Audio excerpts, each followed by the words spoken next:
हाय मित्रांनो, कशा आहात? तुमचा भाऊ गौरव एक्सप्लोरर आज नवीन ट्रॅक घेऊन आलेला आहे, जो की आहे इगतपुरीपासून 22 किलोमीटर, ज्याचं नाव आहे कावनई किल्ला.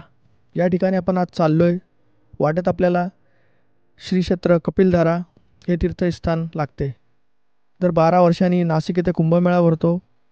त्या ठिकाणचे प्रथम स्नान जे करतात ते या ठिकाणी.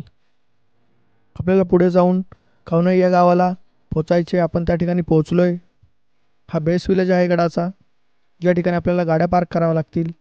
ज्या ठिकाणून आपण आपली ट्रॅक सुरू करू. हे बेस विलेज कावनई हे लक्षात ठेवा, जे की आहे इगतपुरीपासून 22 किलोमीटर. कावनई गावाच्या पायथ्यापासून आपण ट्रॅकला सुरुवात केलेली आहे. हे तिथलं कावनई गाव आणि पुढे सुंदर दृश्य. पूर्ण डॅम हा मुकणे गावाचा डॅम आहे. मुकणे गाव हे कावनईजवळ आहे. हे कावनई गावाचे दृश्य एकदम मनमोहक, अतिशय सुंदर, जबरदस्त दिसते. आपण थोडी पुढं वर चढाई केली आणि त्या ठिकाणाहून पूर्ण व्ह्यू दिसला आपल्याला, डॅमसहित कावनई गाव आणि आजूबाजूचे दृश्य. पुढे जाताच आपल्याला एक लोखंडी शिडी लागते. ही शिडी अगदी छोटी आहे. त्या शिडीवरून आपल्याला पुढे जायचं आहे.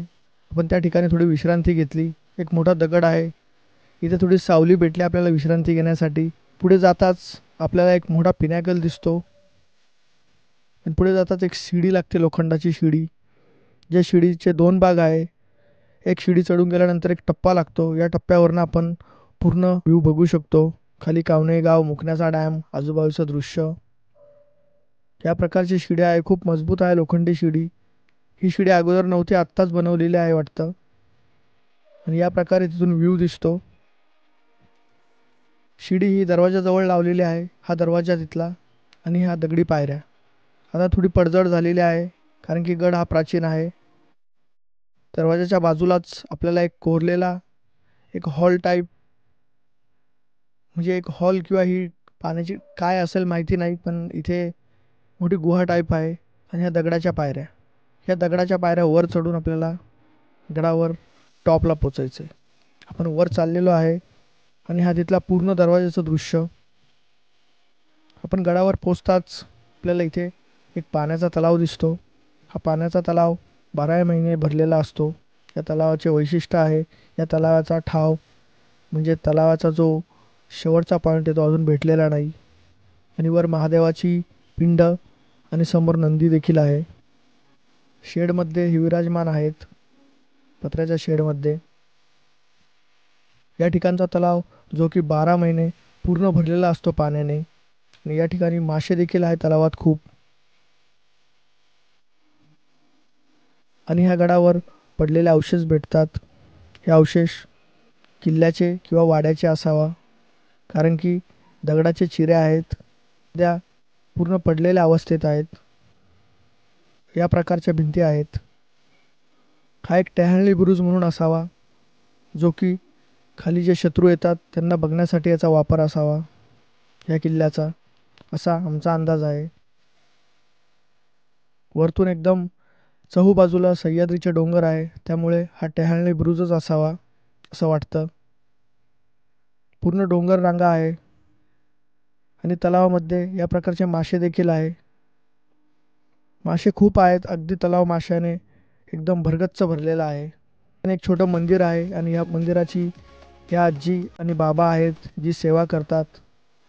हे पूर्ण वर्षभर, म्हणजे पूर्ण बाबांनी तर 30 वर्षापासून या मंदिराची सेवा केलेली आहे. यांनी आपले आयुष्य समर्पित केलेले आहे या मंदिराच्या सेवेसाठी.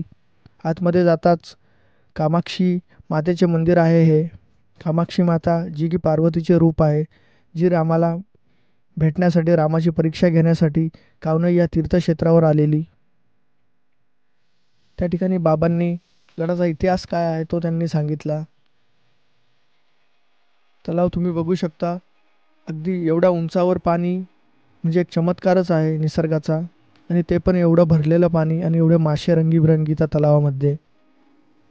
ह्या माशांना कोणी पकडत नाही, कारण की हे मासे एक देवाचेच रूप आहे असे मानले जाते, गोरक्षनाथाचे. तलाव एकदम भरगच्च भरलेला आहे.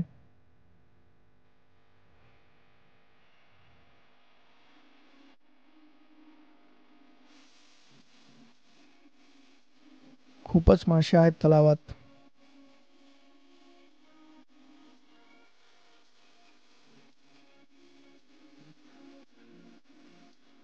आपण मंदिराच्या मागच्या साईडला जाताच आपल्याला एक पाण्याची टाकी लागते. ही पाण्याची टाकी थोडी भरलेली आहे. या पाण्याच्या टाकीचा उपयोग पूर्वी करण्यात येत असेल. एकदम मोठी टाकी आहे. एक 30 बाय 30 ची टाकी असणारी. आणि टाकीच्या बाजूला थोडं पुढं जाताच छोटा एक असा पॉन्ड सारखा, म्हणजे कुंडच बोलू शकतो आपण, किंवा पाण्याचा पॉन्ड म्हणतो ना, या ठिकाणी जिवंत झरा आहे. त्या ठिकाणाहून आपण पाणी यूज करू शकतो, वापरू शकतो, पाण्याचा वापर करू शकतो, अशा प्रकारचा झरा आहे. सह्याद्रीत अशा प्रकारचा झरा मिळणे म्हणजे एक चमत्कारच आहे. कारण एकदम जिवंत झरा आहे. त्या ठिकाणी आपण पाणी घेतोय तिथून. आपण जर गडावर आलात तर या ठिकाणाहून पिण्यासाठी पाण्याचा वापर करू शकता. या प्रकारे आपण आपली ट्रॅक कंप्लीट केली. तर आपल्या चॅनलला नक्की सबस्क्राईब करा. आपण अशा नवनवीन ट्रॅक घेऊन येणार आहे. त्यामुळे आपल्या चॅनलला सबस्क्राईब करायला विसरू नका, जेणेकरून असे नवनवीन ट्रॅकचे व्हिडिओ तुम्हाला बघायला मिळतील.